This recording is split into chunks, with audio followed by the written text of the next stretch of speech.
राजगुह्यम् पवित्रमिदमुत्तमम् प्रत्यक्षावगमन् धर्म्यम् सुसुखं कर्तुमव्ययम्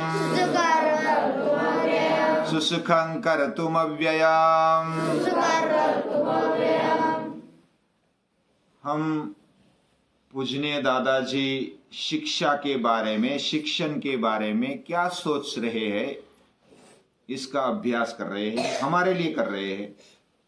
हम अपने जीवन में आगे बढ़े, निरंतर हमारी उन्नति हो, जीवन विकास हो, ऐसा हम चाहते हैं, सभी मानव चाहते हैं।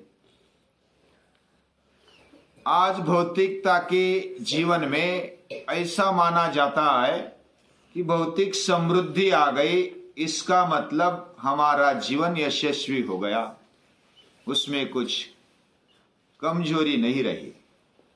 ऐसा बहुत सारे लोग मानते हैं, लेकिन ये मानना यह पूरा नहीं है।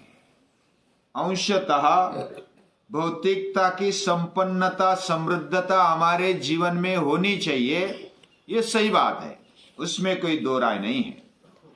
महापुरुष भी ऐसा ही कहते हैं कि हमारा जीवन समृद्ध होना चाहिए, भौतिकता से भी समृद्ध होना चाहिए।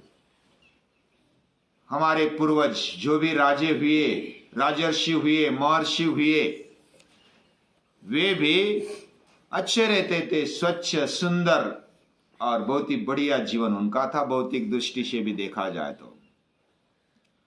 लेकिन केवल भौतिकता की संपन्नता होना, समृद्धता होना, यह जीवन की परिपूर्णता नहीं है। केवल पेट भरने के लिए, भोग भोगने के लिए समृद्धता आ गई, भौतिक चीजें आ गई, इसका मतलब जीवन में सभी मिल गया, ऐसा नहीं है। शिक्षण का सही अर्थ है, अगर डिक्शनरी में देखेंगे तो टू ड्रॉ आउट, अंदर जो सुप्त गुण हमारे अंदर पड़े हैं उसको बाहर निकालना। अभी हमारे अंदर क्या पड़े है हमें ही पता नहीं है, हमारे अंदर क्या पड़ा है।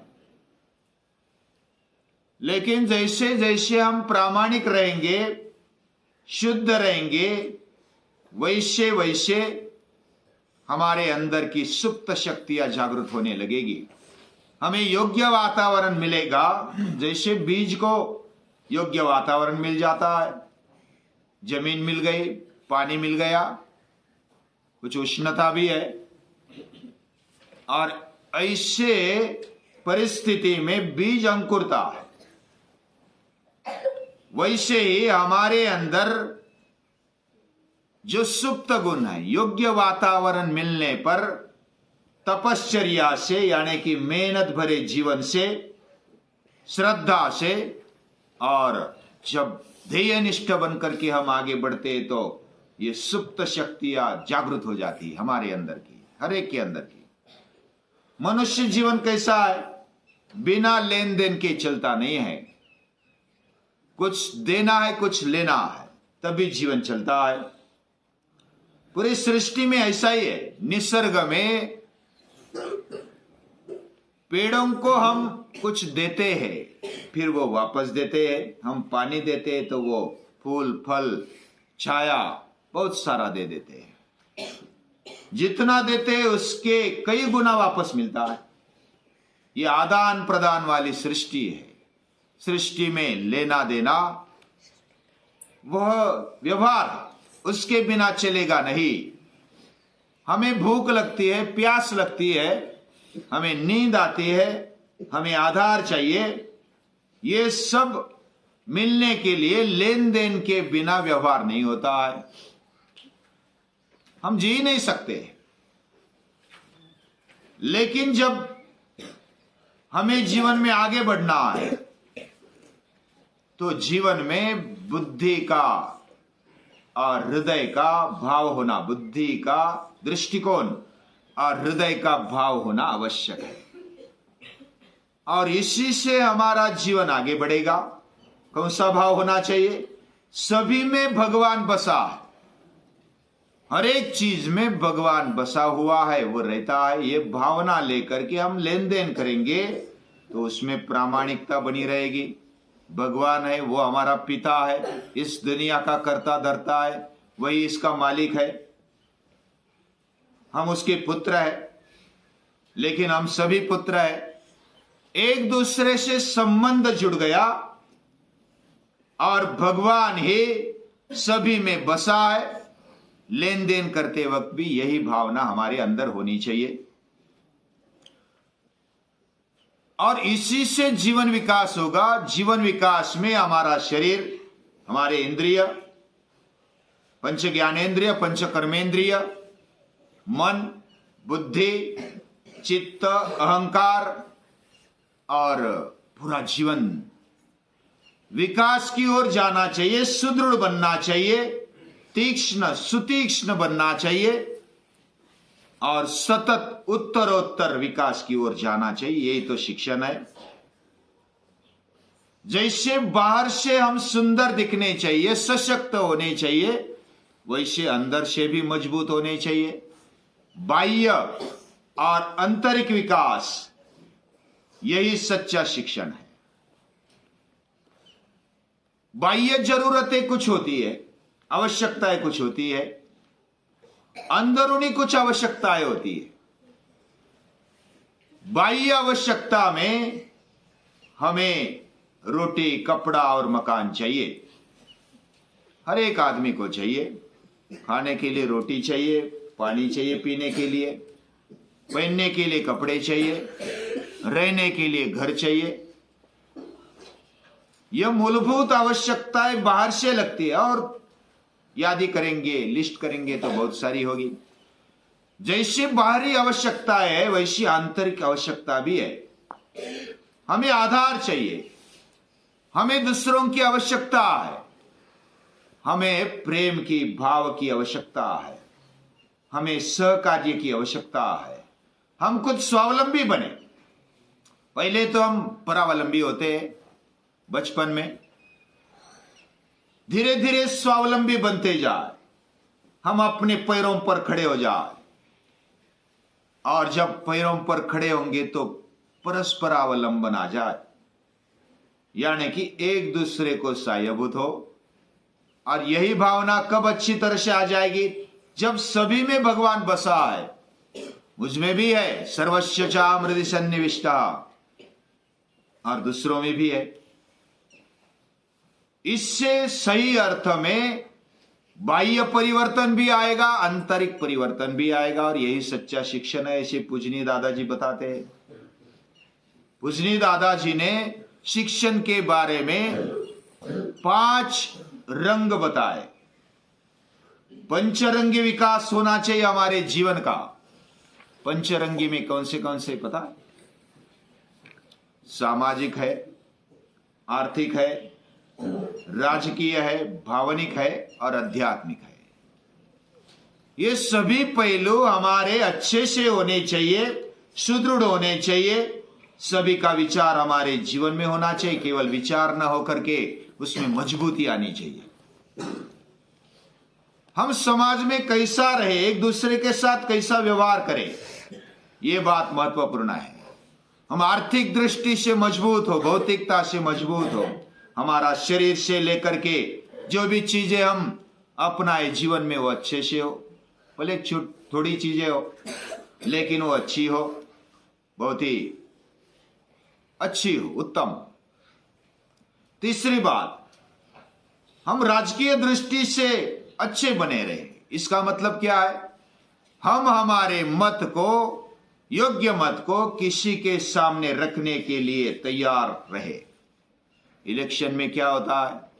मत खरीदा जाता है, आदमी को खरीदा जाता है और उसके मत को कोई कीमत नहीं रहती, वह खरीदा जाता है। इसका मतलब वह नीचे गिर गया। और इस प्रकार राजकारण नहीं, शुद्ध राजकारण होना चाहिए। राजकारण में एक दूसरे को खींचना, एक दूसरे पर कीचड़ उड़ाना, ऐसा अर्थ राजकारण का आज हो गया है। लेकिन ऐसा राजकारण नहीं, हमारे जीवन में भी राजकारण होता है। लेकिन हमारा मत योग्य बने और उस योग्य मत को हम 4 लोगों में पूरी दुनिया के सामने अच्छी तरह से रख सके। ये राजकीय विकास हो गया। भावनिक विकास भी चाहिए। जैसे हम बाह्य दृष्टि से समृद्ध बने, वैसे आंतरिक दृष्टि से भी हमारा मन मजबूत हो, हमारा मन एकाग्रता की तरफ जाए, हमारा मन सतत विकसनशील रहे, प्रगमनशील रहे और इसके साथ साथ संवेदनशील भी रहे। इसके लिए अलग अलग उपाय करने चाहिए। क्या क्या उपाय होंगे हम धीरे धीरे देखेंगे, लेकिन ये चौथा भाग हमारा विकसित होना चाहिए।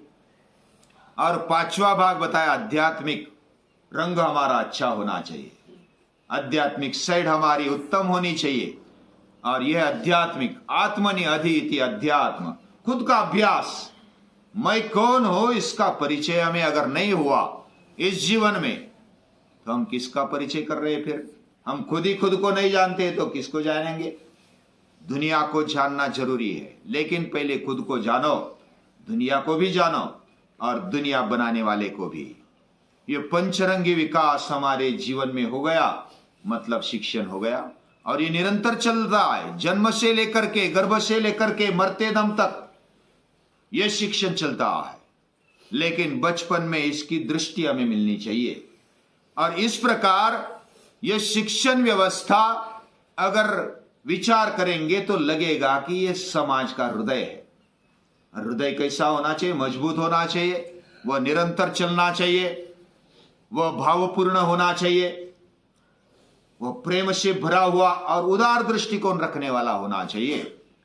छोटा हृदय वाला वह संकुचित हो जाता है, उसकी दृष्टि स्वार्थी बन जाती है, मैं और मेरे लिए सब कुछ चाहिए, ऐसा विचार करने वाली वृत्ति बन जाती है छोटा हृदय बनने पर। और यह समाज का हृदय कौन सा है? तो वह शिक्षण है। आज भी अगर शिक्षण के बारे में बहुत सारा अच्छा विचार कर रहे हैं। पहले तो आईक्यू देखते थे, यानी हमारी बुद्धिमत्ता कैसी है ये देखते थे, लेकिन आज ये विचार करने लगे कि हृदय यानी इमोशनल क्वेश्चन ये बढ़िया होना चाहिए। हमारे अंदर बुद्धि चलाने की शक्ति है, लेकिन उसको दूसरे के जेब से कैसा निकाला जाए, स्वार्थी वृत्ति को कैसे बढ़ावा दिया जाए, इसके लिए बुद्धि का उपयोग हो रहा है। लेकिन हृदय से जो बड़ा है ना, वो सब में बड़ा है। वो दूसरों को लूटेगा नहीं, वो दूसरों की सेवा करेगा, दूसरों को अपना मानेगा। और हृदय को बड़ा बनाने के लिए सभी में भगवान है, ये वृत्ति बेसिक सर्वस्व चाम हृदय सन्निविष्टो, ये गीता का विचार बीच में रखना ये आवश्यक है। और ये समझ, ये समझदारी हमारी उत्तरोत्तर बढ़नी चाहिए। उत्तरोत्तर बढ़ेगी तो हम जीवन में विकसित हो रहे हैं, जीवन में शिक्षण पा रहे हैं। किरकेगार्ड कहते, एक विचारवंत है किरकेगार्ड, उन्होंने कहा to be a human is not only a fact but it is a task. ये केवल घटना नहीं है, हम जन्म में 2 पांव पर चलने वाले आदमी बन गए, इसका मतलब मनुष्य बन गए ऐसा नहीं, हम प्राणी हैं। लेकिन man is a rational animal, वह बुद्धिमान प्राणी है, उसको मनुष्य बनना है। इट इज ए टास्क, यह आह्वान है, मुझे मनुष्य बनना है, यह आह्वान है, यह कोई साधारण बात नहीं है। और इसलिए तो स्वामी विवेकानंद कहते हैं मैन मेकिंग एजुकेशन होना चाहिए, हमारे अंदर मनुष्यत्व आना चाहिए। और ये मनुष्यत्व खड़ा करने के लिए ये शिक्षण व्यवस्था है। हम खुद खड़े हो जाए और खुद के साथ साथ हमारा कुटुंब, हमारा समाज, हमारा देश खड़ा हो जाए। व्यक्ति परिवर्तन से लेकर के समाज परिवर्तन, देश परिवर्तन, दुनिया में परिवर्तन आना चाहिए, ऐसी हमारी भारतीय संस्कृति सोचती है। केवल पेट भरने वाली विद्या, केवल भाकरी प्राप्त कराने वाली विद्या ये विद्या नहीं है। सही विद्या ये राज विद्या है, शिक्षण देने वाली विद्या है, हमारे जीवन को खड़ा करने वाली विद्या है। जीवन विकास तब भी होगा जब हम स्वतंत्र बुद्धि से विचार करेंगे, दूसरा बताएगा फिर मैं समझूंगा। शुरुआत में कोई बात नहीं है, लेकिन धीरे धीरे हमें खुद विचार करना चाहिए और स्वतंत्र बुद्धि से विचार करना चाहिए। कोई भी गुलाम बनना नहीं चाहता है, लेकिन स्वतंत्र बुद्धि का उपयोग करने के लिए मेहनत करनी होती है, अभ्यास करना होता है। और स्वातंत्र्य किधर है? हमें ऐसा लगता है कि दूसरा स्वातंत्र्य देगा तब हमें स्वतंत्रता मिलेगी, लेकिन ऐसा नहीं है। स्वातंत्र्य आंतरिक है, वह अंदर है। स्वतंत्र, स्व ही अंदर बैठा है, और उसके तंत्र से जब हम चलेंगे तब वह स्व केवल अपने अंदर नहीं है, वह खुद खुदा बन करके हमारे अंदर बैठा है और सभी में बैठा है।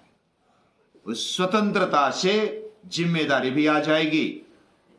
हमारा स्वतंत्र बुद्धि से खुद का विचार करेंगे, स्वाध्याय करेंगे, तो जीवन विकास के लिए एक सीढ़ी आगे बढ़ेंगे। और इसलिए ये जो शिक्षण है ना, ये राजविद्या है। ये गीता बताती है, योग दर्शन बताता है, पतंजलि, महर्षि पतंजलि ने जो बताया है वो राजयोग है। और यही पूजनीय दादाजी कहते हैं, राजविद्या राजगुह्यम पवित्रम इदम उत्तमम। ये राजविद्या है, ये गूढ़तम विद्या है, ये पवित्र है और ये उत्तम है, सबसे बढ़िया है। प्रत्यक्षावगमम, सभी को अनुभव करने जैसी है।